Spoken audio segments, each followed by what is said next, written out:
We OG, oh no, G.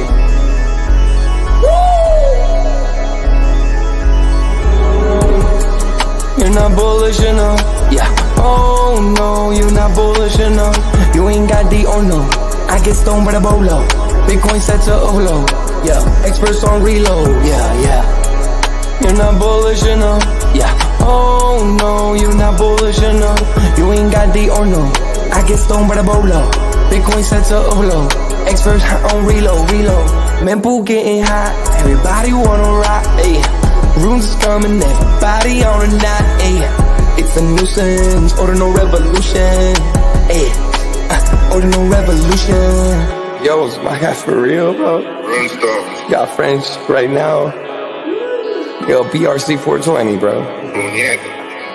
Yo, that shit on fire, bro. Imagine if he in here. Yeah, like it in the seal. Murder. I got balls of steel. Nukies on the field. Yeah, this shit for real. With no calls, I get so far. Got 100 phone calls that I go hard, and they gon' love me. Smoke weed, huddle back. I get shiesty. Where my Bitcoin looking lovely. Started Satoshi's nothing above me.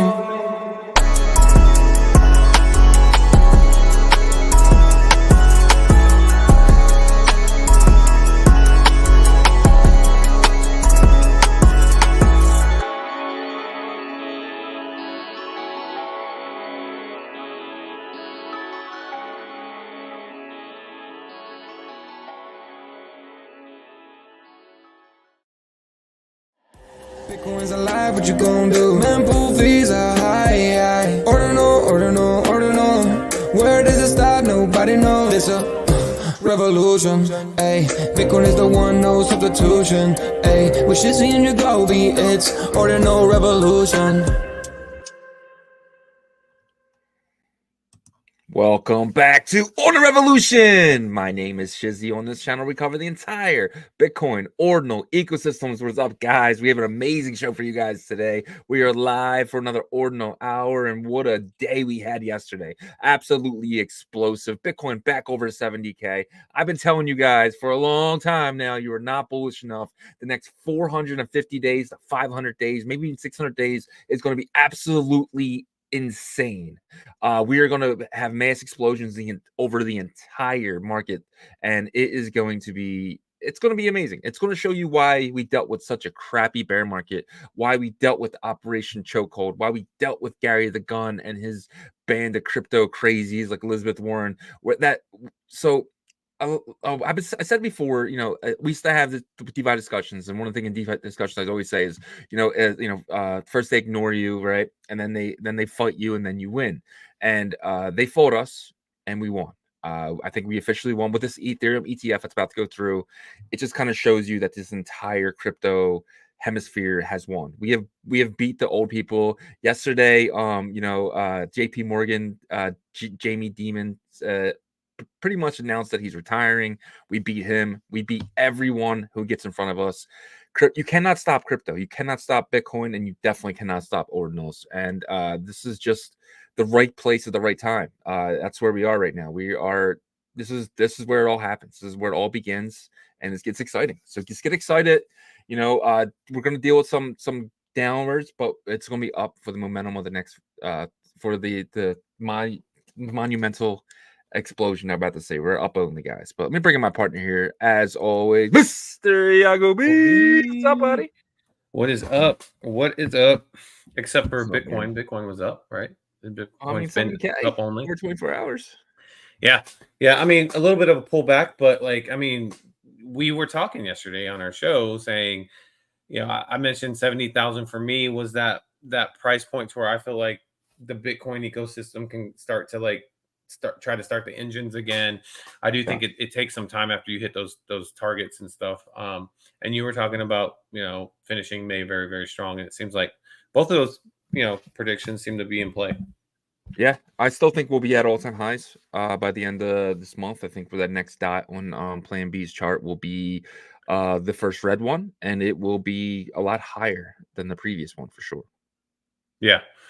I mean, how can you not have confidence when you look at that, right? Yeah. It's just really kind of history rhyming on each cycle for your cycle.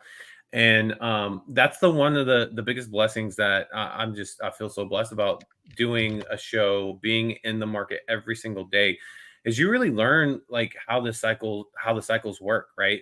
And Yep. so they talk about timing the market, being, having time in the market. Both those are very important. But I think if you can get the timing down from like just a general perspective, because you're never gonna exactly have it down, then that gives yourself a huge advantage. And the longer that you're in the space, the more you're going to be able to get that instinctual feel. 100%. Yeah, and I'm gonna live by this chart. I think that Plan B hit it on the nose, man. I truly think so. I think if you're looking at this, man, where we're here, and then this next one, it could be right above this, and I think that's gonna happen. Our first red one, first red one, I thought first the red red one. ones already came out. Did he take So them this off is or what? no. So this will be the first red one. So the May was at the halving month. So the June will be the first red one. Okay, because I've seen charts to where there's like one or two red dots, and so I don't know if he was like predicting That's of like that's the where the next. momentum. Okay, a That's different chart. yeah. That's a different way of what he's doing. This is months until halving. So we just got our darkest blue, which was this one right here, and now we'll get our darkest red, which is this one. And Gotcha, it's gonna kind of look like these two right here. So gotcha. Yeah, I mean that makes me really happy just because we know where we're headed, right? yeah, The only difference is this cycle, this bull market cycle has the TradFi guys in there, and I think it's actually going to be even more bullish for the run up. But the pullback in a couple years might be a different story. But we'll I think we'll enjoy like this run up together, right? And because we've been doing this for over a year now, and our community's been here strong with us. And yeah. so I think it's just kind of like, soak it in. We know where we're headed. We're getting closer and closer to that time period. Yeah, and we've been doing Ordinal Revolution for about 12 dots here, right? A little less than 12 dots, and it's been pretty much up only since we really started. We really started in like the bottom, right? Because if you want to say, November 2022, when when all that crap happened with Sam Bankman-Fried and stuff, that was kind of the bottom here.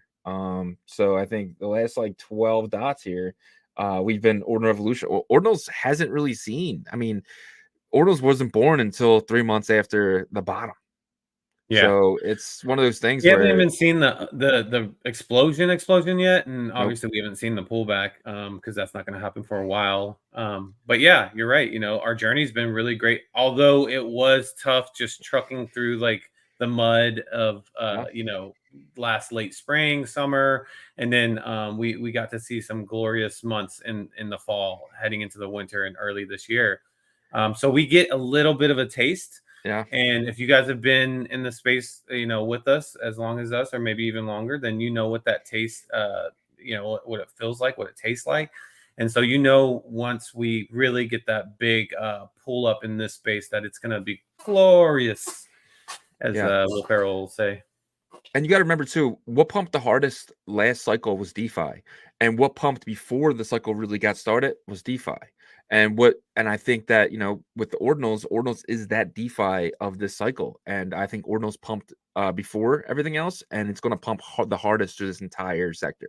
And that is why we do a show on Ordinals every single day, is because we are probably that's where I'm bullish most on, right? There's nothing more I'm bullish on besides Ordinals. I mean, I like Phantom just changed his name into Sonic, which I was just like disgusted by. You know what I mean? Like everything else in this entire crypto sector, I just don't. We've done it find interesting. before. Well, Yeah, that's I the just don't thing, is find that it either. we've done that all before, right? So I think the biggest thing is Ordinals is new. It's innovative in a way because it's not the same old thing. Yeah, And if you look at the past cycles, there is a narrative that always carries it. 16, 17 was the IDOs, right? And the 2021 obviously was DeFi, and now this one has like Bitcoin ecosystem, DeFi, whatever you want to call it, has really kind of ignited this one. And I think you're right. It's going to be because the user experience is going to get better over time. Yeah. I've said this a little bit before, that I think that there's a lot of stuff that people are holding back because they want to release it at optimal time. And I think we're going to see like all types of like innovative ways to make the user experience better. Once there's like, a lot of liquidity and capital flowing in, and dumb money comes in, if you will. Yep. And we're probably going to see a lot of upward like movement happening once we get on these exchanges. And it's it seems like every exchange right now is teasing runes, right? Binance came out the other day teasing runes. Two Kraken. exchanges, Hotbit, what is it? Not Hotbit, it's Kraken, HTX. HT, yeah, which used to be HotFi, now that or something like that, or Weibo or something. Yeah. And then the other one was BitGet, and they're all kind of teasing runes. And what happens if we get like all 5 of them just pop on runes at the same time within a week of each other? Like, what happens in that scenario? I mean, the littler ones like BitGet and stuff like that, I feel like they probably will do it first, and then the bigger ones doing it like simultaneously. That would be big. It'd be huge, because I think people are waiting, and some of our audience might be like, you guys were talking about TAP not long ago. Yes, we were, because that is also a hot narrative too. But runes was, the hot narrative a month ago that was extra like hyped up and stuff like that. And it hasn't seen its run up first week. I mean, I still think that TAP is going to have its moment. The coin listing is huge. And I think that's going to really push that ecosystem. But again, I'm a little bit different in terms of my perspective. I think that there's going to be multi meta protocol fungible token standards that do well this cycle. And so I think they're just going to kind of pass the torch, with one being like really dominating, but then the other one's kind of passing over like liquidity, if kind of like how layer 2s were last cycle. So yeah, and like right now, it's Rune season. The TAP stuff is going to come. I think we're kind of waiting for some reveals, right? Definitely bullish on what Benny's building, but at this point, what's there to keep harping on? I mean, they put out promises.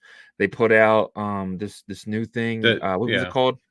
Well, I mean, it's like the authorization. I forgot what it was. It's basically whitelist, but it disables sniping, right? Yeah. So basically, that's their version of pretty much whitelisting, but I guess maybe more on a greater scale, so they can try to eliminate sniping. But either way, the information's out there. We want to kind of see some of the technology. We know that they're focusing on kind of the block runners and DMT and all that stuff to help them. So it's all going to come together, I think, like once the coin listing drops. Because at that point they're going to have to roll some of this stuff out, right? Because there's going to be just talk of the town. But I do believe that runes is the ecosystem that gets that push up first, and maybe they're waiting a little bit too. Let's let runes kind of have its like hurrah moment to where it runs for a good month and a half, 2 months. We've talked to some builders that are in the TAP ecosystem, and they're saying that like they're probably going to launch their project in the next 2 months to 2.5 months. So that kind of lines up. You know what I mean? So that's kind of my mentality and perspective on what is to come with that ecosystem. Maybe 2 months. 3 months. I'm ready for some new TAP news. I'll tell you that. Maybe it's just being in the space 24/7, but I'm ready for something. I'm ready for announcement of the coin list. I'm ready for something. I want to start talking about it again. But until then, there's nothing to talk about. It's the same old. But with runes, I mean, there's a lot of exchange listings. And exchange listings are a big deal. You can say centralized and stuff like that. Yeah, but they're gonna buy up a lot of these tokens. You need about 20% liquidity on exchanges to really kind of push this thing up. And I think we get that probably by the end of the week. It's sounding like at least by end of the month.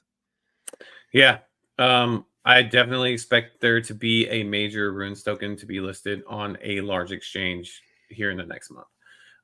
It's been teased a lot, but guys, we have 135 people in here. Please, on the YouTube side, smash that like, subscribe if you're not. If you're not subscribed, I don't know what you're doing with your life. But on the Twitter side, if you please could share the space and hit that like as well on the Twitter side. But want to jump into some Bitcoin stuff here? Do it. It's what the king doing. All right. Let's see. All right. So we got Bitcoin on the hour chart looking a little red here. Man, this leg up was so nice yesterday. We could see it was about 8 a.m. yesterday. It looks like it started to ascend up here, and it got all the way from 68, 60, almost 67K, all the way peaking up here at $72,000, which was at 7 p.m. Right. So it was just a whole day of just really just green, green, green, green, green, and a lot of people sending messages to each other. I know I sent you a couple. You sent, our group text like, "Whoa, it's on," blah blah blah, Yeah. and definitely felt good yesterday. Right. Today's a little bit of a retrace from that. It looks like we're right above 70,000, so 70,200. And so, it's normal for us to, jump that high and then kind of pull back some here. I'm not worried at all. Actually, didn't probably expect us to hit crossover 70,000 this early in the week. I was expecting more later in the week, right? So, to me, 70,000 was that mark. Like I said, now I give it about 2 weeks to let that simmer. Week and a half, 2 weeks, let that simmer, and I imagine like the Runes ecosystem will probably be one of the first, because you can see from the ordinal side, the ordinal ecosystem, some people are selling into Bitcoin, maybe trying to catch this wave up. And then, so that's what I imagine is that Runes ecosystem really benefit first from, some of this profit taking. And it might, Bitcoin might need to try to knock on that $75,000 door, because that would be an all-time high. I don't know. How are you feeling about this? Obviously, it's bullish news, but do you think we continue this or we retrace? Yeah, I think we continue. I think by the end of the day, you're going to see a lot of money going into the Bitcoin ETF. I think there's going to be a lot of TradFi guys who don't want to miss this. And if you kind of replay what happened in 2020, Bitcoin was kind of around that like $7,000, $8,000 mark, and then after it ripped, it never came back, and it will never go to those numbers again. And you got to be thinking, some of these TradFi guys might be thinking that what's going to happen again over here. You might never see 70 or 80K ever again. We could rip past this, and once we get above like 300, 400K, it's going to be a pipe dream. It's going to be when people are saying, "Oh, we're going to hit 10K again, Bitcoin." It's going to be like, "I wish I'm going to, sell my house and just buy all Bitcoin." So I think that you're going to see a lot of FOMO coming in now. It's going to start with the TradFi, and it's going to lead into retail. And I think within the next 3 to 6 months, we're going to be over that 100K mark and just running. And then we're never going to see these numbers ever again. Yeah, definitely could be the case, right? There's two kind of scenarios that seem to play out. But before we get into that, I want to kind of go over the weekly candle here. Look at that beauty right here. So, the weekly candle ended on yesterday, and it's a big one, right? Obviously, and if you look at the past, ones around that size, it kind of starts another leg up, right? Mm-hmm. So we'll see what happens for the rest of this week. Definitely, got into that territory of bullishness again, in my opinion, price action energy. But two possible scenarios from a highly regarded person that you kind of looked into, if you want to go over that. I think that, this is really good to break down. So we got a tweet from Bob Lucas. If you're not following Bob Lucas, I highly recommend it. He puts out a video every 3 months, and he really goes over he really harps on the 4-year cycle, and that's his big thing. And he obviously thinks we're going to go a lot higher. But his tweet yesterday goes, BTC was not drawn into regular cycle low around the May 15th. Has not drawn into the regular cycle low around May 15th and May 20th. So remember back we were kind of talking about it. He said that if we drop back down to 56, that'll be the cycle low, but if we do not drop to 56, we're good to go. That May 1st low is in, and then we're good. So he's basically saying now that that's in now. That was the cycle low, and he puts two scenarios here. So he says we're either going to go sideways up until I want to say July, and then ramp up until 70K, or we're just kind of seeing what's going to happen here. We're going to pop up to about 74, drop back down to 72, pack up to 74, drop back down to 72, and then fly up to about 84K by, I think this is about June 18th. So we should see if we're going to follow this one, be June 18th will be 84K. But if not, we could go sideways until July, and this kind of goes with the sell in May and go away thing, where we might just sit sideways until July 4th, and then from that point on, see our low of July 7th, and kind of just fly up, going into late July, early August. So I'm not sure which one, but these are both pretty bullish. One's a little bit more bullish than the other. What do you think about this?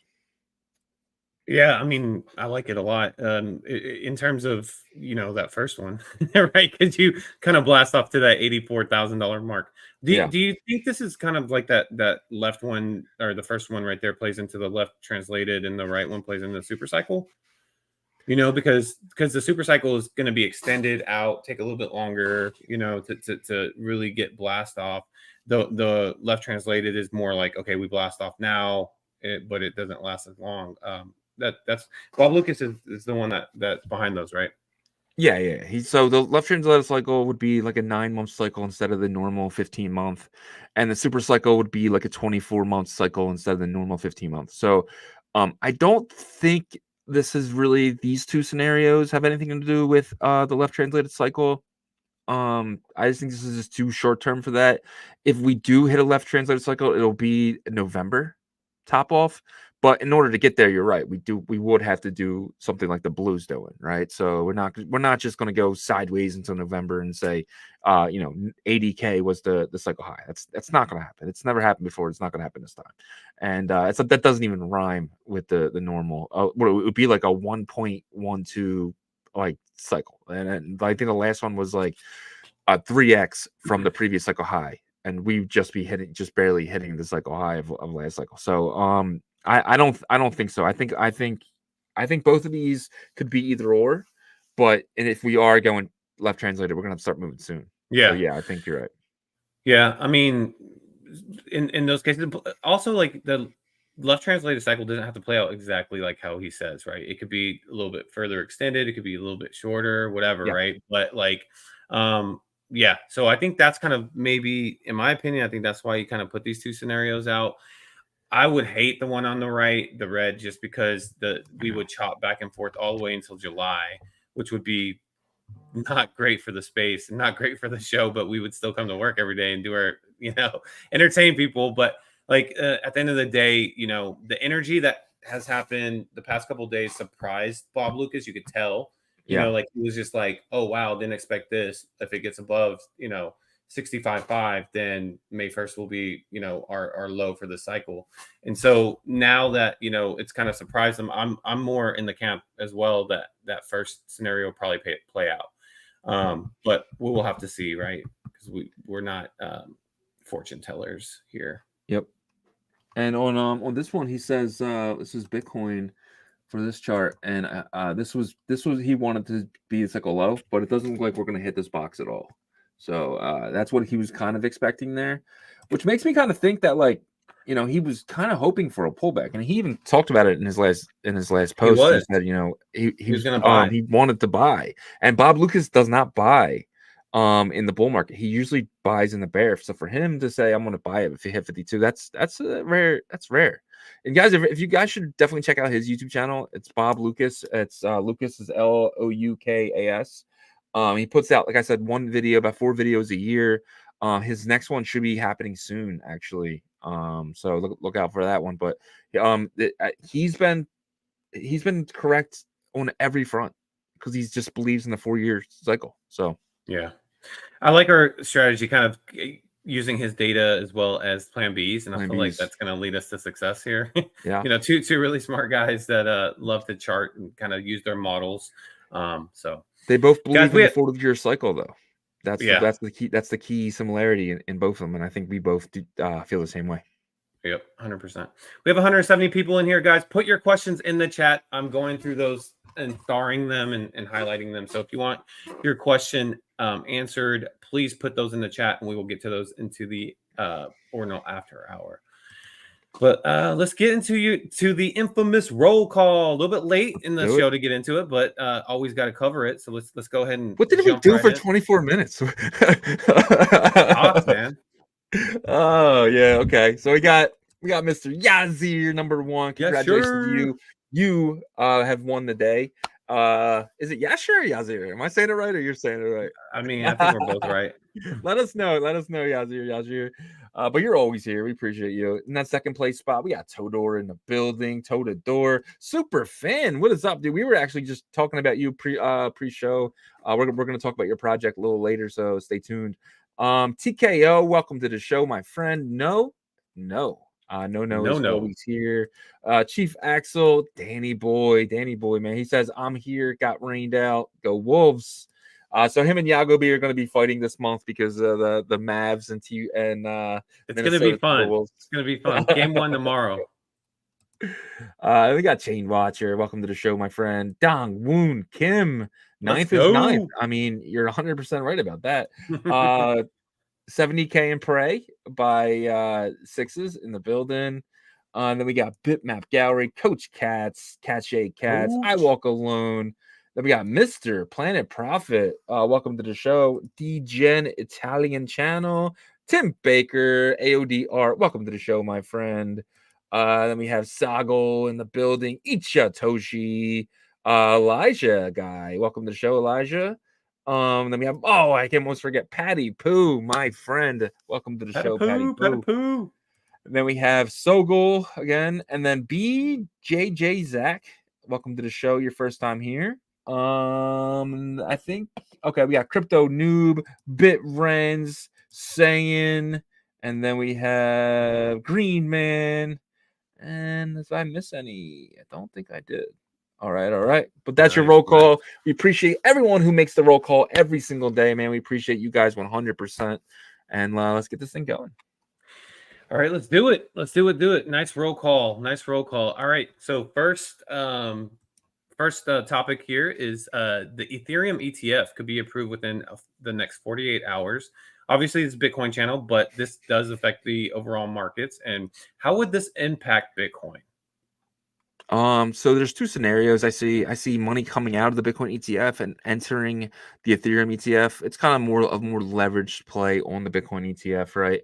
And a lot of people would like exposure, something that happened to Bitcoin. It would be nice to have that backup because Ethereum would fly if that was the case. So I mean, that's just how the TradFi guys think. They don't like to have all their eggs in one basket. They like to diversify the Warren Buffett way. So I do see potentially either new money being added to the Ethereum ETF, and they both kind of run together, or money coming out of the Bitcoin ETF going into the Ethereum ETF. But you have to remember, Grayscale has an Ethereum trust. So, and they've had that for the last 3 or 4 years. I'm curious if we see something similar to the Bitcoin ETF with Grayscale when they convert it from a trust to an ETF, if we see a sell-off from there. Probably, I would imagine, because they probably got those prices pretty low, right? And they were locked in there for a long time until that court battle was done. So, yeah, it could be. We'll have to wait and see how that plays out. But on a grander scale here, right? So I look at this ETF. If it pumps Ethereum, which we saw the news alone did yesterday, right? And there's ETFs in like the Hong Kong Ethereum ETF went live too before. So it's not like it's the first, but it would be really significant if it's the United States. Yeah. And I feel like this would affect the altcoin market, right? And when you're talking about altcoins, you have to include Bitcoin fungibles too, because they're not Bitcoin, right? So I think they would be positively affected. I think the Bitcoin sidechain tokens would be positively affected as well. And we actually saw a little bit of that, in my opinion, with Merlin yesterday kind of jumping back up. So I think it would be a net positive for Bitcoin's ecosystem, not necessarily Bitcoin itself. I think Bitcoin kind of controls its own fate in terms of, being bullish on the Bitcoin, asset itself, and then it affects every other asset. Ethereum doesn't really positively or negatively affect Bitcoin's coin itself, in my opinion. It's more of like the Bitcoin ecosystem that would be positively affected. Yeah, so. For sure. I'm right there with you. I think this Ethereum ETF is really good. It just kind of shows that everything's gonna run together. I think we need to kind of break from that Bitcoin dominance, because that's gonna have people leave Bitcoin for other things. And yeah, it doesn't sound great when you say it like that, but when you're leaving Bitcoin for Bitcoin layer 1 assets, which is kind of like a leveraged play on top of Bitcoin. Getting a little bit more risky with it. Bitcoin's still going to go up because what we see as not risky, right? Bitcoin's the safest thing in my portfolio. These other hedge funds and stuff see Bitcoin as very risky, so they're not gonna go so far away from the rock like we are to get more gains. Because at the end of the day, we're kind of going a little bit away from Bitcoin just to bring back more Bitcoin, right, to the rock. And that's just kind of the game we play. Everything we do is to get more Satoshis, right?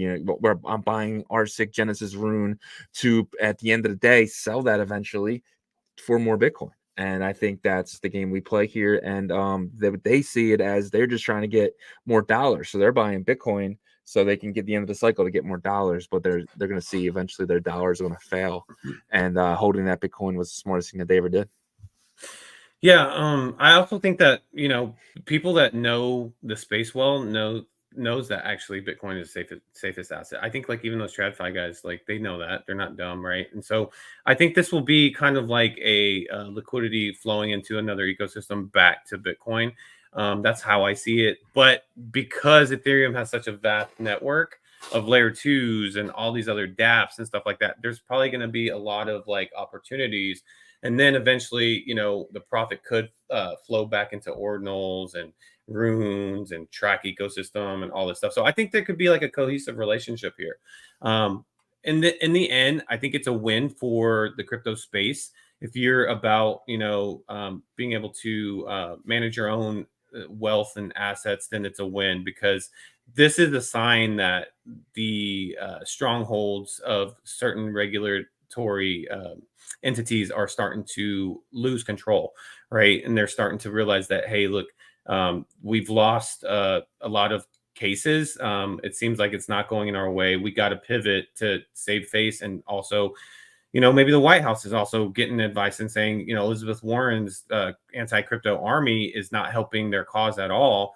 And so they're trying to push her like, hey, it's like that loud uncle at the barbecues, or like you invite to like a graduation and he's drunk or something. You're like, hey, get up back there.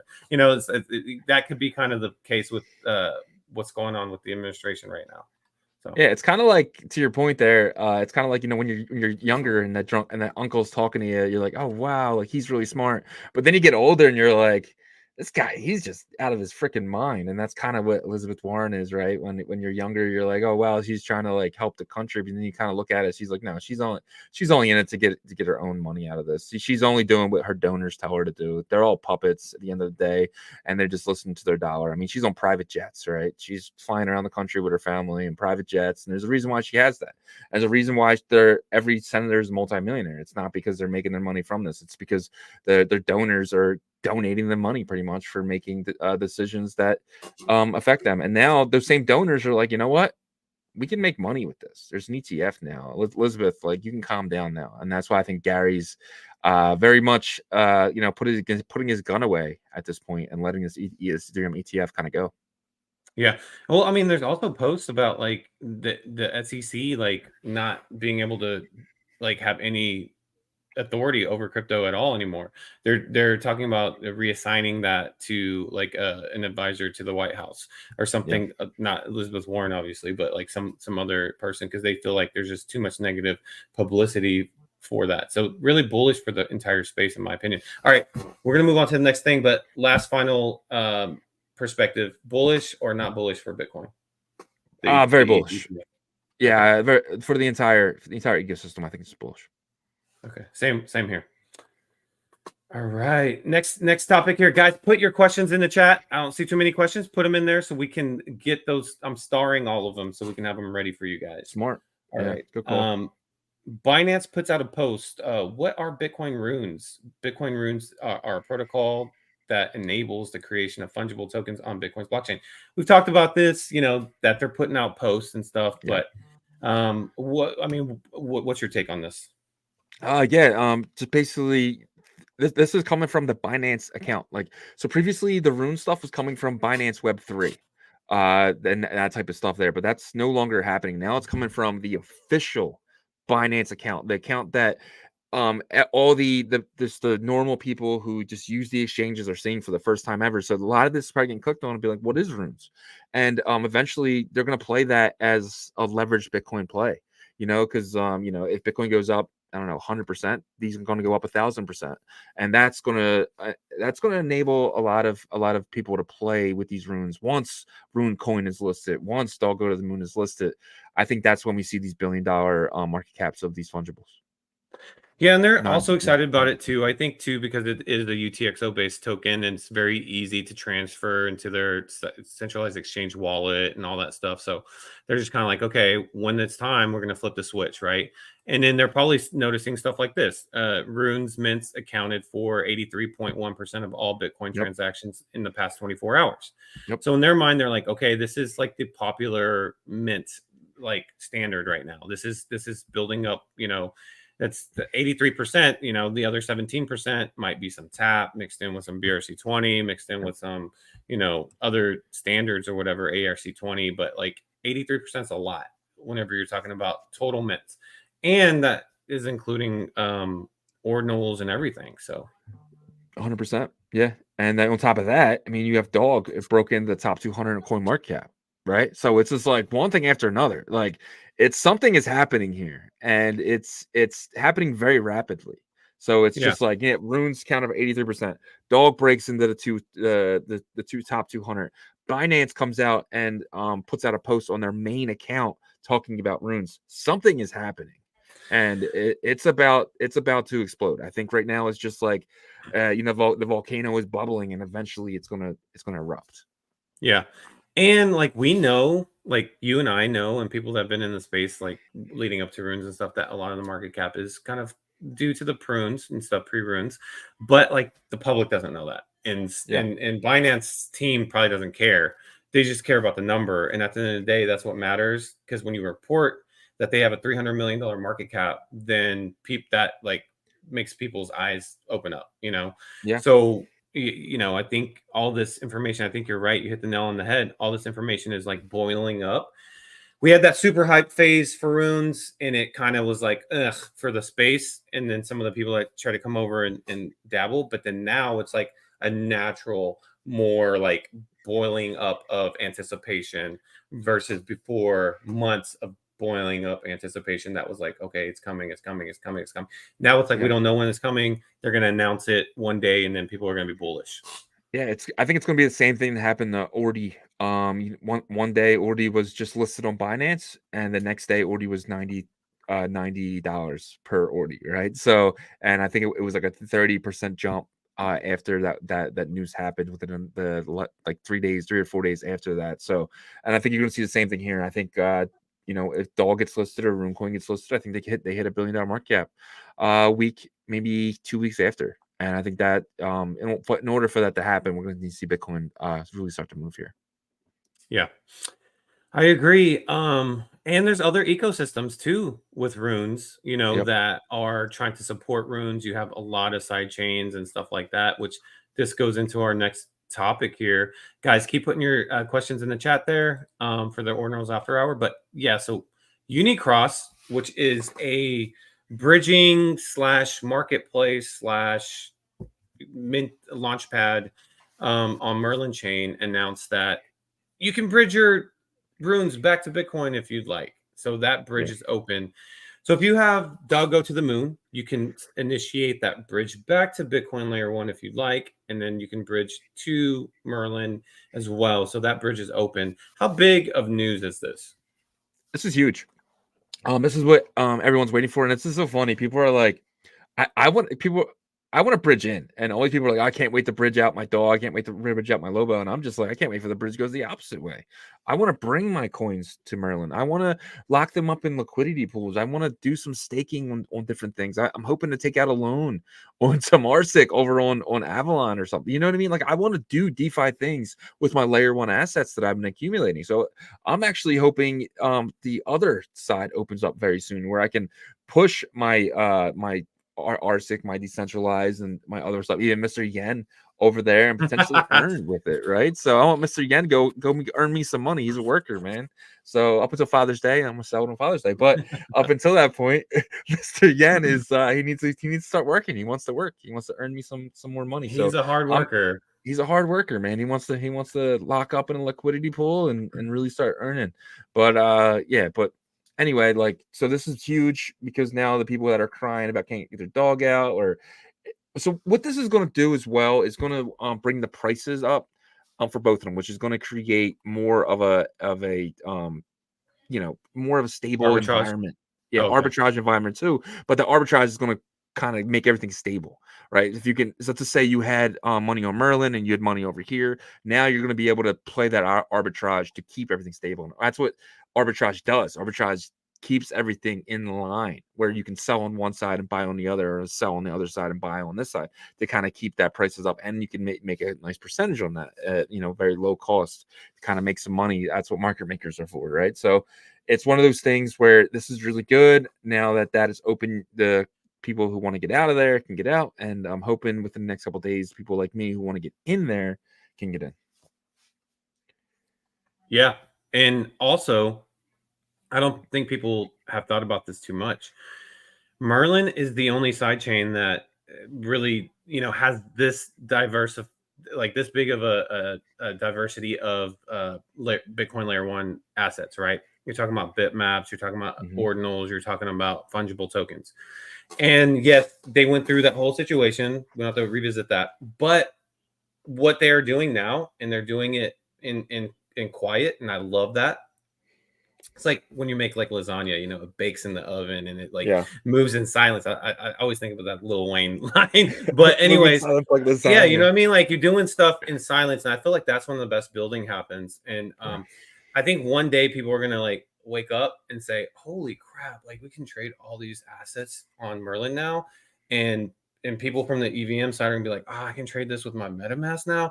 And there's going to be like a lot, because a lot of the main popular assets will have been whitelisted at that point. There's going to be a large selection, like Verothium Dex that's what they're focusing on, right? Is they're focusing on Bitcoin layer 1 assets. They're going to try to get in the top, ARC20, the Atom, the top Runes, the top BRC20s, the top bitmaps, tokenize that, their version, possibly rare sets, all these things over there. And, at that point, it'll be ready for the actual bull run, that strong leg up.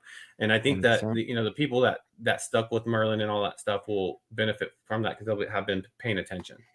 Yeah, for sure. And that's what you're going to see. You're going to see like the bitmap token being being put on Binance, potentially OKX, potentially, so these big guys can trade it, because they're not going to sit here and they're not going to buy non-fungibles, right?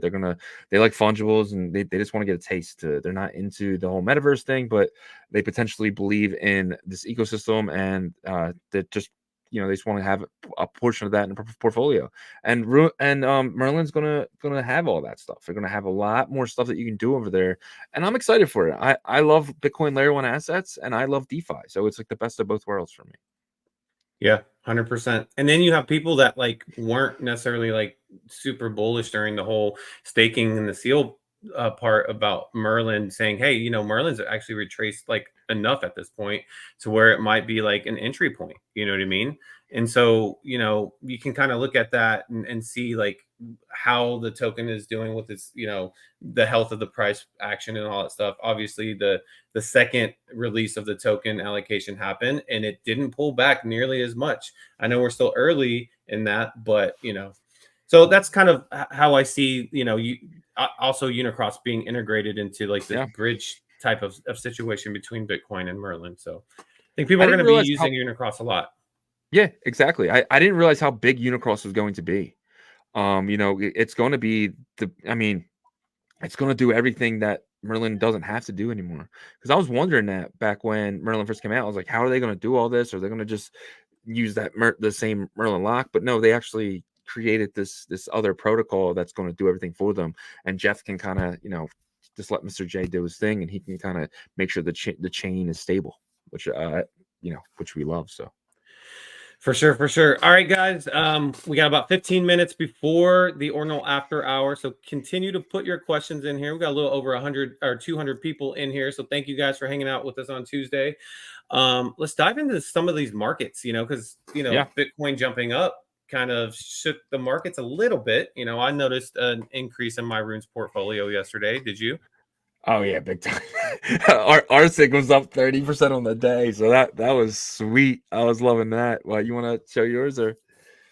Yeah. So actually, I don't have the Yeah, runes up right now. If you want to show I can grab yours, it. Yeah. yeah, I think you already have it up. You just got to switch it. Yeah, there you go. Boom. Okay. So so it's looking pretty green. I'm on the 1 day here. We have number one Rune, which is ZZZ Fuhu, ZZZ, about $23, but it's down 6% on the 24 hours.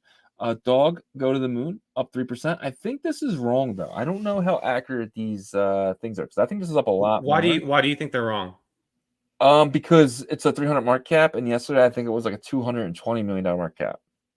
So it's gonna continually adjust on the 24 Okay. hours, right? So I think that's why. Is because Okay. like the time is constantly moving, right? So now it's going from now until the yesterday at this time.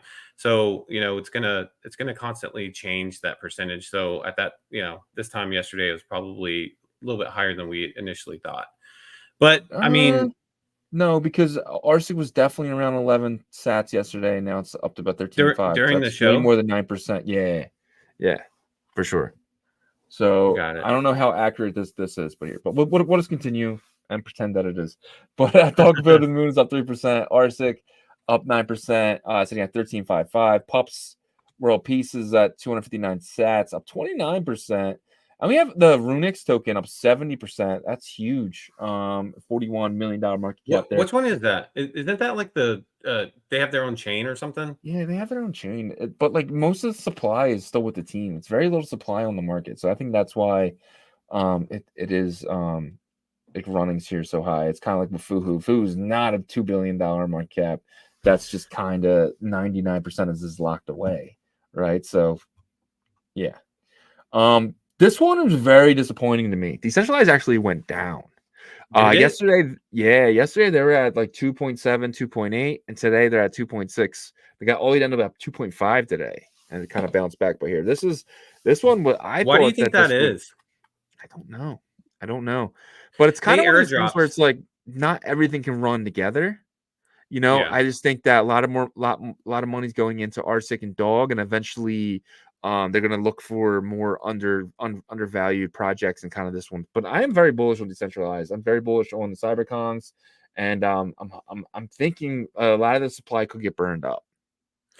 Yeah, and also you have to remember that decentralized was airdropped to people without not just the Promethean holders, but they also airdropped like certain collection holders too. Yeah. So there could be more of a sell down for those people that like got the airdrop and didn't have to buy the Promethean, and they said, okay, I don't want to sell at this price. And then once it pumped a little bit, maybe they sold it, or maybe they're just like, well, it's not going to pump. I'm just going to get out of it now and rather get into something else. Right. Yeah. So they definitely, I think they were very generous with their token, to be honest. It probably will pay off for them later on, but yeah, I expected a higher market cap than 40 million, after like yesterday's Bitcoin price action. So I was expecting over 200 million. Wow. That quickly? No. It's just because it's Rune 2. It's really technically Rune 1, because Rune 2 is this showing that doesn't matter as much? I'm just thinking it doesn't matter right now. I think that actually will matter later, Yeah, I think a fair expectation of decentralized after yesterday would have been probably like 65 to 80 million dollar market cap, but it definitely didn't do that. So let's see. Like I said, after it hit that 70,000 mark, I definitely would want to wait a couple weeks before people feel frisky with their profits, right? And then that's whenever I say, okay, 2 weeks later, if decentralized is still at like $40 million market cap, I think we have maybe a problem. And that's if everybody else takes off too. Yeah, for sure. I'm actually thinking about taking some profit from RSIC because I was buying it on 8-9 sats last week, and now it's up to about 14. I'm thinking about taking some profit at RSIC and dumping it more, get more decentralized. I just think it's so undervalued here. I really do. Could I be wrong? 100%, but I don't know. For some reason, I got that feeling. But then we got the Epic, sitting in that 7th spot at $37 million market cap. Bank of Nakamoto dollar, $35 million. This I one, cannot not laugh at that. Like Bank. just the way it's reads. Bank. Yeah. It's fun to say. I'm not gonna lie. Sitting at $35 million market cap. Rune's X, sitting at $27 million market cap. Followed by Lobo the Wolf Pup, sitting at $15 million market cap. Waddle Pengu, up 17%, sitting at $14 million. And then Menko Runes, almost back to that 20-cent mark. Sitting at $14 million market cap. What do you think about these last couple here? I'm bullish on Menko for sure. Yeah, because I feel like that one, is tied to Casey pretty in a weird way, obviously, but he wrote that blog, and it's just it seems like Aaron posts about it too, and his little crew. Yeah. So I think Menko actually does well, pretty well. Like possibly gets to like $100 million market cap, around there. But we'll see, right? Like a lot of these are memes, most like 99%, but the memes definitely go stronger in this ecosystem. And that's why I posted yesterday on my Twitter. I was like, we're about to see like, that Bitcoin meme energy that like no one's seen before. But I still think we're about 2 weeks away from that. But yeah, Mr. Yin is another amazing meme to me. I feel like it's just really funny. The team is really good with posting the memes with Mr. Yin, constantly telling people how much he loves his son, stuff like that. It's running 10 cents. This was at around 7 cents yesterday, so this is up 30% on the day. That's what I'm saying. I think this number's wrong because it was definitely down to 7 cents. $2 million market cap, still super cheap. $2 million market cap. It seems like the wall's kind of thin too. But and Waddle, I think that's Farmer Joe launched that one, right? It could do well. He's been pretty on point. He launched Pups, right? Where's Pups at in terms of market cap? 181. Okay. So you got the big three right now are I'm not going to count Fuhu because that's like a $30 million market cap with the 99%. So this should be kind of probably under decentralized, honestly. Probably right around the same market cap as decentralized, which is fair. But they'll go to the moon, fully diluted, 314 million. Genesis Rune sitting at 190, Pups sitting at 180. So these three are like, obviously this one is they'll go to the moon is definitely higher, but these two are kind of fighting for that second spot. Yeah, and I think like when you start to see like a lot of the memes like get pushed out, and the people that are like have decent sized accounts, like the Farmer Joe's tweeting about like the Rune space like memeing, and you have like Quarry memeing about Koala, and you have like all these people like, and the energy's there, and it's all over your timeline. That's whenever you're like, okay, it's starting. Things are getting crazy. People are like, and then what you'll see Manko stuff and furries and all that crazy stuff. That's whenever you will say, okay, the Runes market has started. They turned the ignition on. We're ready to start to take off. Yep. Can you go over to the collections real quick? I'd like to see what, I'm sure there's some value stuff right now because I saw that some of the stuff was bleeding out. Yeah, so we jump over there. I like the 7-day. That's my favorite. And then we'll kind of go on volume. And then number one spot, we had No Monkeys. Sitting at 0.265. This got all the way down to about 0.25 this morning, and then got bolt back up to about 0.27, 278, and then kind of falling back down here at 0.265. How low do you think that gets to? I think 0.225 is very fair. I think nightmare scenario would be like 0.18, but I just think that we're just heading into this bullish cycle where I think this could be the low, honestly. But is it nightmare if it's 0.18 and people are trying to get into Bitcoin to ride the wave up? We saw that happen in leading into the winter, I think, or leading into the fall. or right before Bitcoin kind of took off. You saw people get out of their ordinals, get into Bitcoin, then get into BRC20s. BRC20s ran, and then they got into ordinals at the beginning of this year and started pumping stuff. So that could happen here. You know what I mean? And that's natural. So I don't think it's a nightmare if it gets to 0.18. I think it's a nightmare if it gets to 0.08. Well, that I don't think that'll ever happen. But I think we'll never see under 0.1 again. But in my opinion, like the last couple times Bitcoin has ran, no monkeys has ran with it. You know, it wasn't like Bitcoin stopped and then no monkeys ran. No monkeys went from 0.18 all the way up to 0.8. You know, when Bitcoin went from 40, 50,000 all the way up to 60, 73,000. When Bitcoin was at its all-time high, so was no monkeys. Yeah. So I just think that if that's the case, then the correlation has stopped, and then maybe no monkeys ran out of favor. That's why I'm saying the 0.18 kind of is a nightmare scenario, because that just kind of shows that it's no longer the play of the cycle. It's now that was the play of that short period. Well, I think if Runes runs really, really hard, if it runs really, really hard, then all of these collections bleed. And then once Runes has calmed down, that's whenever they're going to pump. Well, you saw that with BRC20s too. Remember when BRC20s went nuts? A week after that, you saw the digital artifacts really run. So that could be a situation as well. A lot of people taking this out, getting into things like Dog, getting into things like RSIC and Pups and Centralized and Stoshi, Nakamoto and stuff like that. So yeah, I mean, we'll see. This is kind of really good education, honestly. It's really cool to kind of you're kind of learning every day, kind of like market behavior. And it's kind of one of the things that's really teaching you for the long run. Yeah, so. And if you stick with us, you'll start to like automatically catch that and put it in your subconscious, right? Like that's something that we've learned from the previous many cycles that we've been through in ordinals is that when it's focused on the token standard, the ordinals projects bleed. And if you're ahead of the game, then you sell whenever the tokens run. You make a profit, and then you get this stuff that bleeds. And then your bags are packed for whenever it transitions into the ordinals. So yeah, once you see Binance list Dog or RSIC, and then they get to $1 billion market cap, that is the time to be taking profit and then putting them into No Monkeys, Puppets, Ordo MaxiBiz, Quantum Cats, right? The Bitcoin Frogs, bitmaps and stuff. That's when this stuff will really run. And I think they run with them, and then they run harder afterwards. I think, that's we're all here for ordinals, and these are ordinals, right? The other stuff are runes. But I think at the end of the day, the digital artifacts will run the hardest. And, maybe not against Bitcoin, but again, definitely against the dollar. I think, these are back up to $60,000, $70,000, whether that's Bitcoin is, if it's less Bitcoin or the same amount of Bitcoin. But yeah.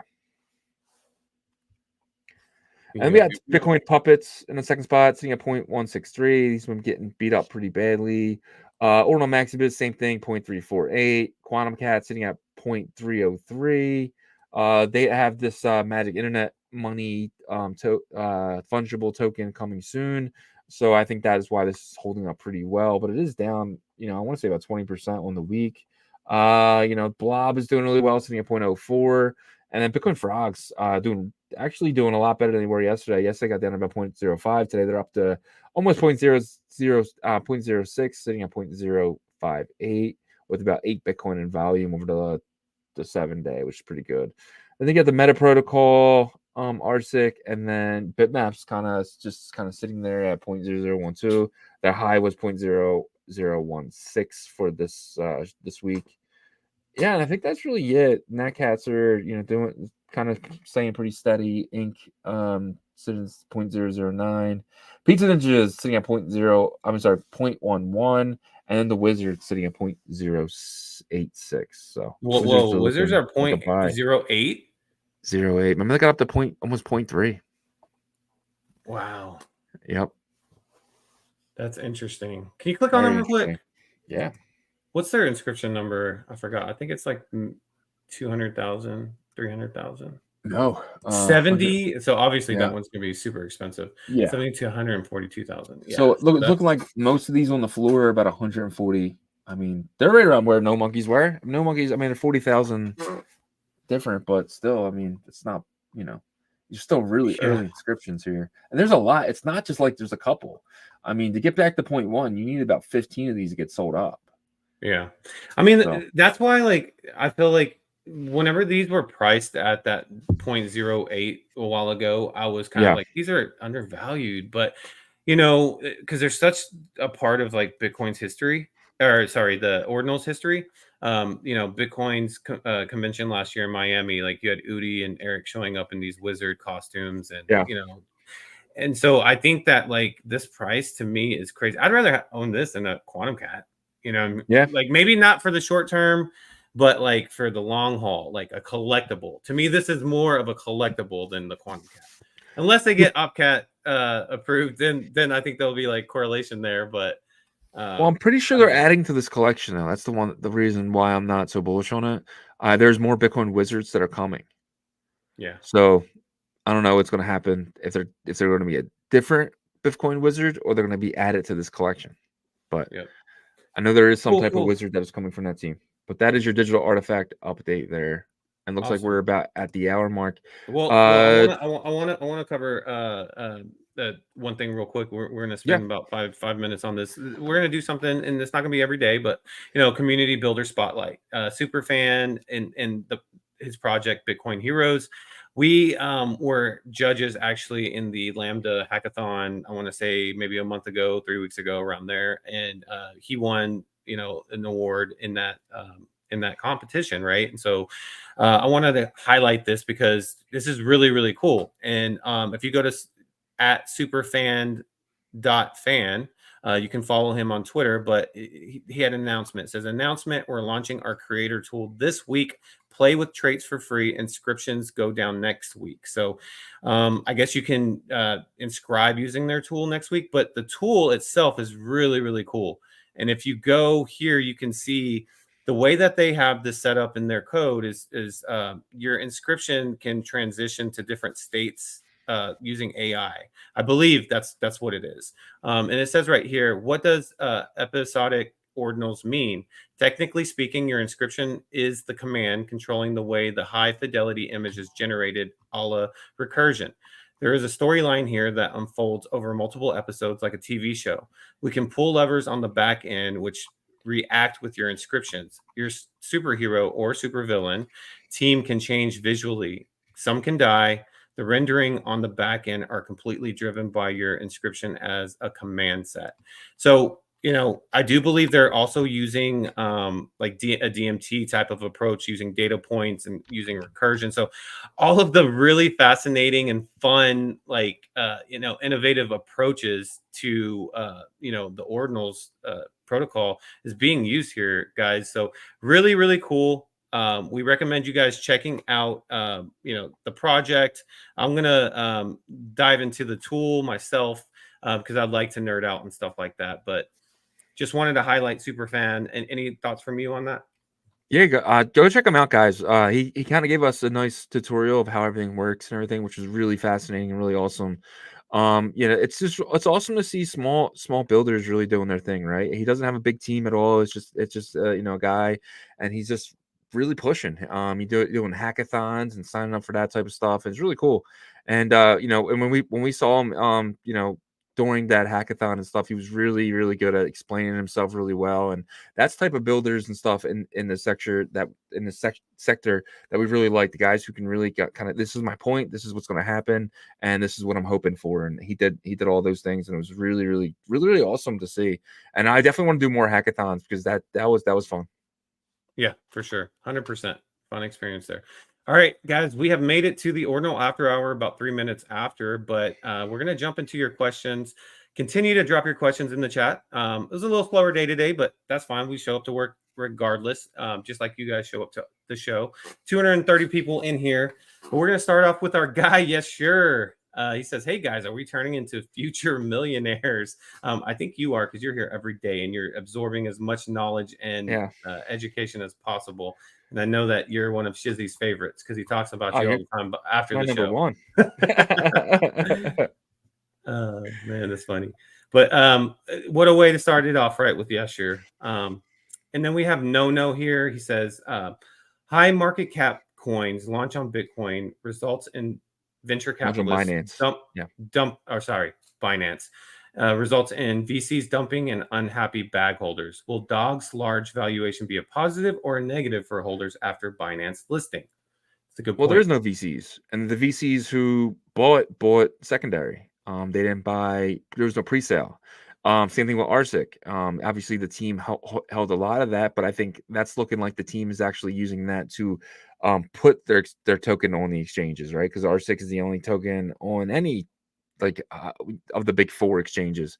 So to your thing there is like this Binance listing for Ordinals without teams is I mean runes without teams is pretty big because they're at to physically buy them off secondary, or somebody is like donating them, which kind of like the RSIC team did. So this is very bullish in my opinion. 100% positive, very positive.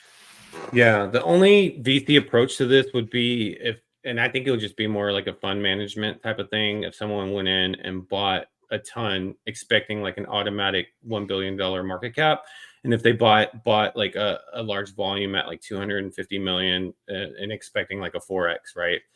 Something like that. You had buoyant capital just buy the original inscription, but they didn't, get tokens for that. So I think that this is going to be a positive for the ecosystem and Dog Go to the Moon if they get listed on Binance. I don't see a negative there. Do you think, real quick, Dog Go to the Moon is the only one listed on Binance, or do you think it's going to be like RSIC, Dog Go to the Moon, and Pops all at the same time? Well, I think they pick one, see how it goes, right? Okay. In terms of reception. And if it goes pretty well, then they'll probably pick another. Gotcha. Pretty much like how BRC20s went, right? They picked Ordi first, went pretty damn well. Then they picked Sats because it made a lot of sense. So 100%. Yep. Dong Woon Kim says Shizzy's hat makes him look like a hologram sometimes. It's low-key pretty dope. Yeah, man. The hat it's fake. It's just green screen. I'm not actually wearing a hat at all. Yeah. No, I'm just kidding. You're just like, yeah. Yeah. Okay. But no, that's why I like wearing it. That's why I like it, because it's kind of like, it kind of shines with the green screen. It is pretty cool though. I'm not gonna lie. Yeah. It does look like it's see-through a little bit. So. Yeah, it's cool. All right, Mr. Planet Prophet asks Ordinals or Runes? Which ones, if you have to pick? I mean, I think they're both the same. I don't think there's the difference. I think Ordinals and Runes are going. I think he's talking about like the collections or the tokens. But that question is, it depends on the time. It's relative to like the time. Right now, Runes. Yeah. For me, I'm buying Runes right now to later convert that to Ordinals, and then when I convert that to Ordinals, I want to convert that to Bitcoin. So I mean, at the end of the day, they're just vehicles to get more Bitcoin. Yeah, I agree. That's pretty much the approach, right? And then it'll be vice versa, eventually too. Obviously, there's only certain many times that you're going to be able to wash cycle these. But if the market, is stretched out to in the next 400 days or so or whatever, then you'll probably be able to cycle them a couple times. There's going to be other stuff because this space loves new things that pop, right? 100%. All right. Elijah Guy, good morning. What's your thoughts on Forbes Legacy Pass? Mahalos. Is that an Ethereum thing? I'm not sure, but I don't think it's no, it is Ordinals. Is it? Because I think it was brought up with the the Forbes Web3 department partnered with the what was it, Bitmap Emporium. But I have the pass here. Let me see if it is an actual Ordinal. Let's see. It says Forbes Legacy Pass, 1017 soulbound passes curated for you, the creators, entrepreneurs, and change makers shaping the Web3 world. So it doesn't really say. Oh, so the pass is 0.33 Ethereum. So yeah, it's Ethereum. Real quick, just because they do have that partnership with Bitmap Emporium, I would say, like, I think this is just a way for them to get their feet wet with crypto. You know what I mean? That's kind of how I view it. You know, it's not overly expensive. They're only doing 1900, right? A little over that. And so it's not like a cash grab. Forbes doesn't need this. Yeah. So I think it's them kind of dipping their toe into the space. Yeah. Them just kind of get some brand recognition. You know, obviously Forbes was a they were just like a kind of a magazine, right? Like they weren't Yeah. really like Publication. in yeah, they weren't really like into like investing and stuff like that. I mean, they got into a few like company they would do like man of the year, company of the year and stuff like that, but they wouldn't really dig and they're over here because I think they see something and they see an opportunity. So Yep. Yep. All right. BJJ Zach. He says, how do I lock up my track? so you're saying you want to lock it up into a what is that validator to earn the tap token, right? So right now you cannot do that yet. And even when that is available, it's not going to be easy. You're going to need to run your own validator and do it that way. But what we've seen before is when that is eligible to do, there will be some sites who want to make a profit off that off you. So they will let you stake your track there and they will take your track and stake it in their validator and you will earn yield from that, but you'll have to pay a little bit of percentage of that tap to the validator. So there will be things that are opening up where people are going to take in your track in a very centralized way and stake that for you and then give you the yield back. So right now you cannot lock it up at all, but in the future there's going to be a lot of different places that are going to say, hey, lock your track up here to earn 6%, 8%, 15% yield earned in the tap token. So. Yeah, I don't know if that's going to be the best play. I think if you have a lot of track, like a lot, it might be. But I'm gonna probably play that differently. But I could be wrong on it, right? Because Yeah. You also have to remember there's 500,000 that the Karma team got in exchange for Karma, which kind of was a little bit of a bait and switch. I feel like a little, doop-de-doop on that. But, if they're going to put 500,000 up in staked in to earn the tap token, then they're going to be earning quite a bit of tap, right? And so it's 500,000 track is a lot. And if that's locked up and then a lot of other people are locking up, track's price can go up because especially if there's like a lot of hype around it. Yep.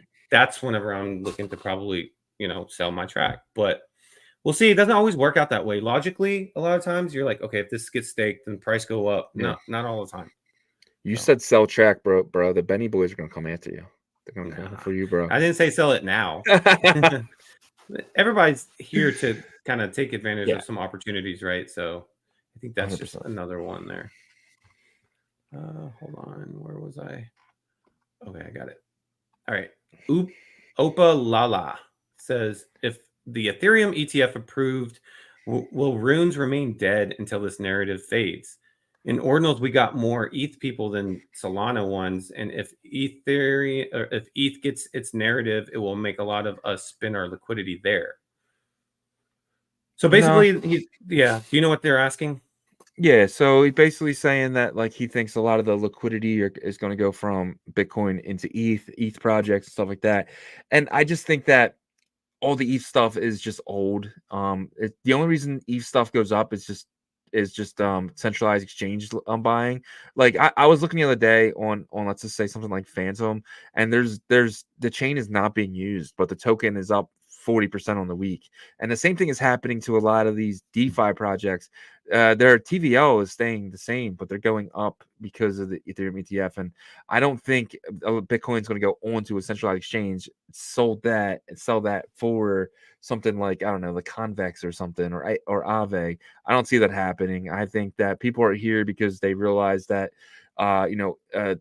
this Bitcoin, the BitFi stuff is where to keep your money. That's where the bigger gains are going to be coming from. So if you are here and you understand runes, you understand ordinals, you're not going to be selling for, centralized DeFi. Yeah, and plus a lot of the gimmicks and stuff from the last cycle with the EVM chains is like they're tired, right? Like the people aren't going to fall for them again, in my opinion. And so they have to come up with something that is going to actually give the people value. And so I feel like they've been exhausted because ETH devs and projects really haven't come out with a bunch of new stuff. right? So I think it pumps ETH. There'll be maybe a couple real world asset, maybe DPEN or something like that, but it does flow back to the Bitcoin ecosystem. 100%. All right. And Danny says, can we still buy Traverse? Yes, absolutely. You can buy it on Ordinal's wallet marketplace as well as SatsX.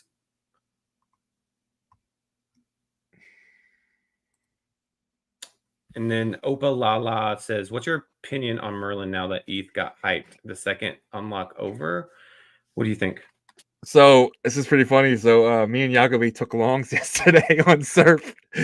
Not anything crazy, but we were just like, we think the bottom was in. I think For we might have Merlin. caught the bottom, but we'll see. Yeah, so we got in around 34, 35 cents, and we took longs on it. Nothing crazy, 5x. Just kind of get a little taste of Merlin. So yeah, so if that says anything, then you you should realize that we're very bullish on Merlin, and we might hold these. We might hold these until like the end of the cycle. So just holding the longs. But depends on I'm yeah. Like if we get back to 70 cents and my liquidation price is 29 cents, why would I sell it? Yeah, I mean that's true. Obviously you want to probably let go whenever things are crazy good, right? But yeah, exactly. But all right, let's see. TKO 401 says, I agree with you, Shizzy. I can't wait to do an actual DeFi thing with my runes. 100%. Yeah, I think it's coming. All right. TK401 also says, with the Ethereum ETF likely to be approved, do you think the NFT market shifts attention from ordinals to ETH NFTs? I actually think that they rebound, but I don't think it takes all the attention away from ordinals. That's probably the space that benefits the most from the Ethereum ETF. I think like some of the staple projects get reinvigorated. Yeah, for sure. It's kind of like that momentum comes back, right? And I think that's Ethereum's problem the last couple months is just there's no momentum. They had a lot of momentum going in the bear market when the big thing was proof of work, the proof of stake. You got to remember that's only a year old. In September of 2023, it was exactly 1 year old, and we're about to enter its second year of being proof of stake. So that had so much momentum. Everyone was so bullish on ETH, and that kind of faded. And there hasn't been anything to be excited about until yesterday. And I think that excitement kind of gets people to remember all these NFT projects over there, which when NFTs really start to move, you're going to see ordinals move. And that's why I'm mentioning it. I think they kind of going to kind of move together from now on because they're kind of going to be seen as, oh, they're just on that chain and they're on that chain. They're both all the same in context. But yeah. Good answer there. Good questions, TKO. Mr. Chitty says, do either of you utilize a password manager? Recommendations? I don't. So LastPass is something that I've used for quite a long time. It works pretty well. Every once in a while, you have to, make sure you write down your LastPass master password because you will have to re-enter that in like every, I don't know, maybe like a couple months or whatever. They just want to make sure everything is good. But that is one that I've used in the past that works well. So was it like private key kind of? No, I mean, it just basically saves all your passwords. I mean, Google has that kind of set into their Chrome browser, but LastPass, it goes like another level, I feel like, right? So gotcha. I just use the same password for everything like a jackass. You didn't hear that. Scrub that. All right. Sixes says, not financial advice. Sell sats for Wanko Manko. Thoughts? Bum, bum, bum, bum. Sats, yes. I think, had a good little run up, I think, recently. 20% yesterday. But Wanko's up 70%. Yeah. I mean, so yeah, it's a hard choice. I that probably wouldn't be one of the BRC20s that I would do, but just because, if the modular system comes out next month or whatever, that they're using it for fees and stuff. But if they're like other BRC20s, maybe, and look, you probably can buy into sats at a lower price in the future because it's so heavily traded. It's like they have sats on like leverage. I think Surf.1 has sats. Like you can trade sats. You do Ordian sats on leverage if you wanted to. Yeah, exactly. So, yep, sats is Yep, Sats is there. So yeah, so Sats is that's a tougher one. I would definitely, I'm bullish on Wanko Manko. I'm not sure about Shizzy though. Yeah, I'm just the meme. I'm just not into like me like that weird meme thing. I don't know. It's just weird to me. A dog with a Yeah. human. I don't.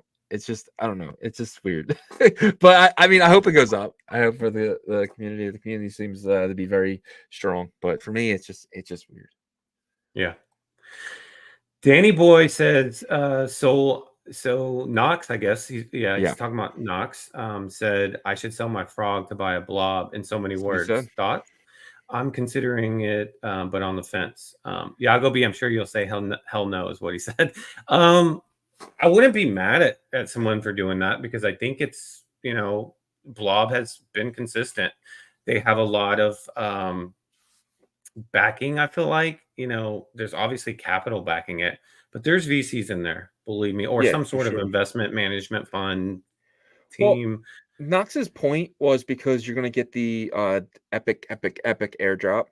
That was kind of his thing. He was like, if I'm going to be holding something, frogs or blob, at least with blob, I'm getting the epic. And that was kind of his point with that, was just like the frogs are just art. There's no really big community member. And I was telling him, hey, this guy Chico Mo, he's really doing a good job with it and stuff. He's like, Or yeah, this but guy they're not Yago B. well, yeah, Kidding. unless you're I'm gonna just are you kidding. gonna throw your hat in the ring there and be a leader in this No. community? Then I'd buy a frog today if you say that out loud. That I'm Hey, gonna that lead feels, thank the you for frogs that. community.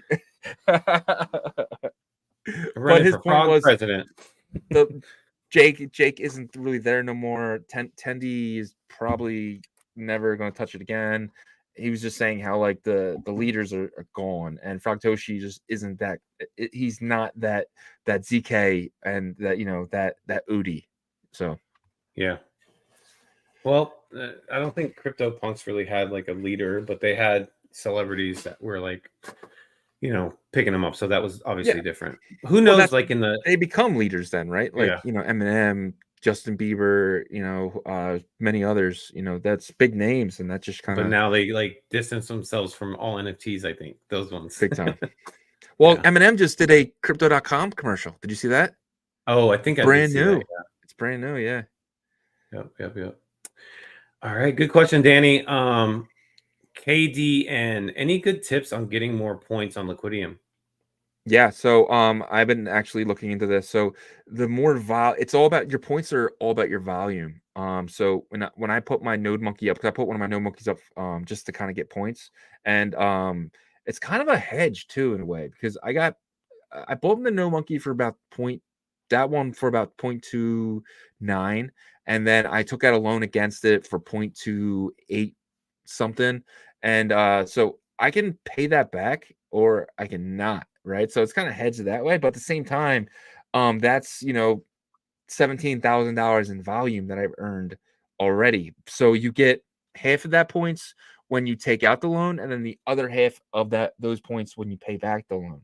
So just I guess it would be to use as much volume as you can, and to kind of pay it back or take out another one against the thing. So just I don't think. So if you just do one bitmap, it's not going to give you as many points as if you did like one frog or one quantum cap, stuff like that. So no monk. Use your biggest ordinal and pay it back. It's going to cost you to take out like 0.28. It's going to cost you about $500. That's what it cost me. So I mean, but that's the interest and the fee to Liquidium. But you're paying yourself if you do it to yourself, right? If you take out, that's win-win, right? If you take out your own thing, but that's not how it works. It just gives you the best. I mean, you can choose one. So yeah, you can definitely choose one. So you could. But you just pay the paying $100 to Liquidium. Yeah. But yeah, I mean, that would be a way. Take one wallet would be to take out a loan against the other wallet would be. That's genius, dude. Why am I not thinking about this? Well, it depends. Also, it depends on like how many tokens you get for that, because like, is it worth $100 of tokens? So. I mean, I think so. I think because there's only 3,900 people that are getting this airdrop. It's not a lot. That's crazy, dude. And if you go look, it's 10%. 5% of the supply in the tokenomics, and I think that's being adjusted. So only 4,000 people are getting 5% of the supply, or That's 10% crazy. of the supply. So to me, and you gotta think, I have 3 wallets in there, so it's not even 3,000 people, you know. So I have 3 wallets that are getting that have some points on Liquidium. So you know, at the same time. And guys, remember, use Fluid as well, because it's not just Liquidium, it's Fluid. If you just use our swap and stuff, go in there and put a limit order. When their points come out, you're going to be in the top of that leaderboard. And I don't know if you can get the same amount of points if you do it early. So definitely take advantage of these airdrops that are happening. Airdrop season isn't away yet, and then these are actually runes. Liquidium will be a rune, and Fluid will also be a room, and it's a Cardano token as well, so it's gonna be also a bridge token. So use these guys. Borrowing and lending is going to be something that's the tokens for that is going to be something you're going to want to hold 100%. Yeah, and Fluid Tokens is tracking everything right now. They have confirmed that. They don't have the dashboard up, but once the dashboard's up, your activity should be caught up and displayed once they have that up. So, yep. All right. Danny Boy says, is there a reason why Traverse is not on Unisat anymore? And yes, the reason why is because Unisat does not offer TAP protocol tokens. Traverse is now a TAP protocol token. It's no longer a BRC20 protocol token. So they already did that transition over, and that's why you can only purchase now on Ordinal's wallet and SatsX. Yeah. And Danny had a comment here, and I just want to so he says they take out a little bit each day on leverage plays, so it's like a decay in options. You know what he means? I think he means like on leverage, like you're being charged a little bit each day, right? To take out a loan. Because I know yesterday my loan fee was like $1. Today it's like $5. Okay, probably. I thought he was talking about Surf.1. They take out. That's what I'm talking about. Yeah. On so on Surf.1, plays. it's showing that they do. So now it's $6. So it's just constantly it goes up every day, like as time goes on, because like you have a borrow fee. That borrow fee increases over time. So if you hold a long position or a short position over a 6-month period, that's gonna continually go up. So you want to make sure that it makes sense. It's not huge, but I don't know. 2 days, it's $5. Yeah, so it's like $250 a day right now. So for the size that we took out. So yeah, but my long is up, dude. I'm up like $500 in that long so far. looking pretty good. Looking pretty good. I mean, it had to have like turned around at some point. They're building, they're releasing stuff, so I don't know. We'll see what happens. It was just too easy for shorts. It was just getting too easy. Once something gets too easy, it goes the other way. 100%. I agree. Especially if we're heading into like a leg up too. Like, you know what I mean? Like it's just, I don't know. It made sense. But it looks like that wraps up our Ordinal After Hour. Thanks for the questions, guys. You guys hung out with us for an hour and a half today. 250 people, not as much as typically, but we are grateful for each and every one of you, and we'll be right back at it tomorrow with Security Tips Wednesday, presented to you by Traverse Labs, and we will have Abdul on with us to kind of go over some stuff. Any questions that you guys have, sort of like how we did Fluid Fridays on Friday. But Traverse is really starting to make a name for themselves in the with security. They don't have competition too much, right? And they're really solving a pain point. So tomorrow should be very interesting and fun.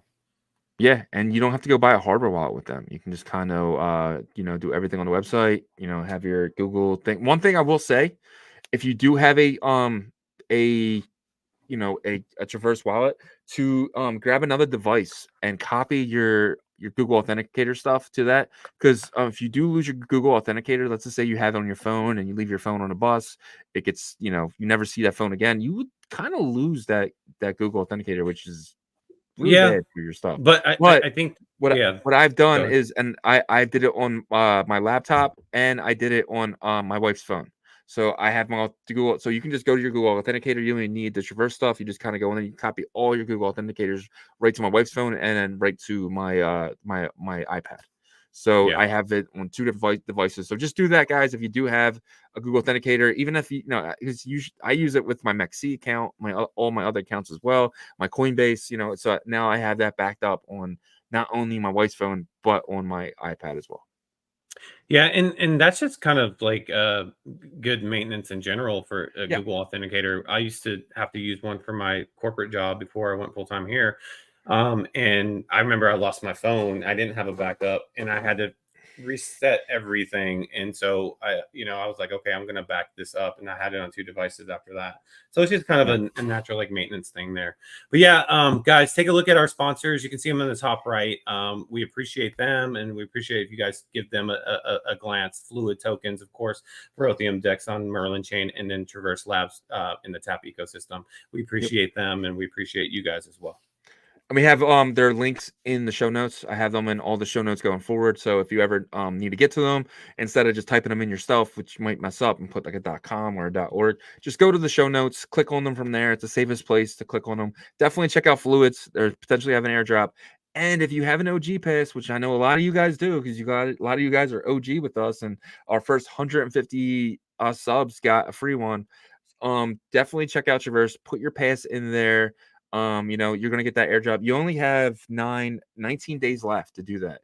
And then you put your thing in there. And then, so definitely want to do that 100%.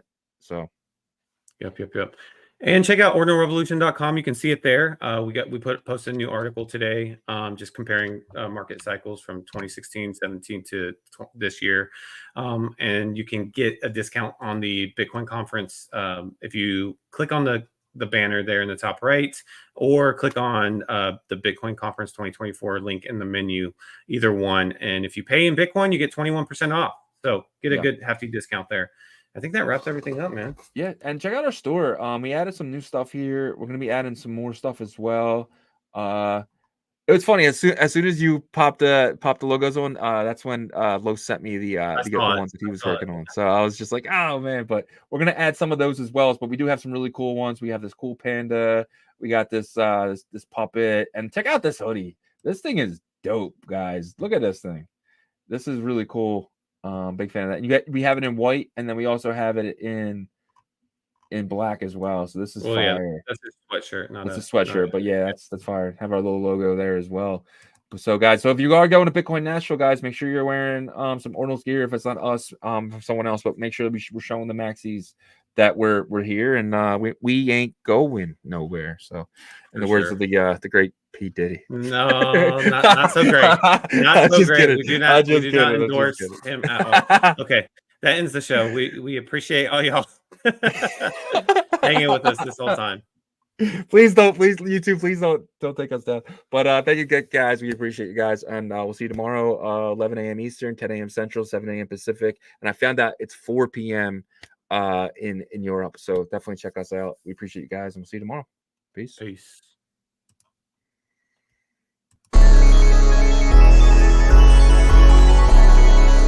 We OG, or no OG.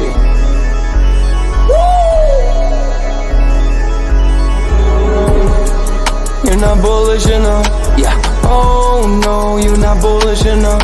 You ain't got D or no, I get stoned by the bolo. Bitcoin set to overload, experts on reload, You're not bullish enough, oh no, you're not bullish enough. You ain't got D or no, I get stoned by the bolo. Bitcoin set to overload, experts on reload.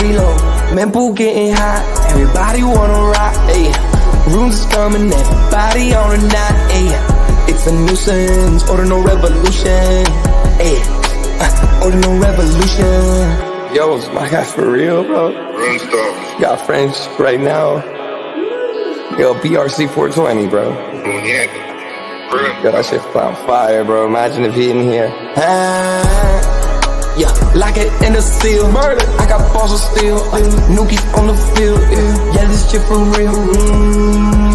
With no calls, I get so far. Got 100 phone calls that I go hard, and they gon' love me. Smoke weed, huddle back. I get shiesty. Where my Bitcoin looking lovely. All this Satoshi's nothing above me.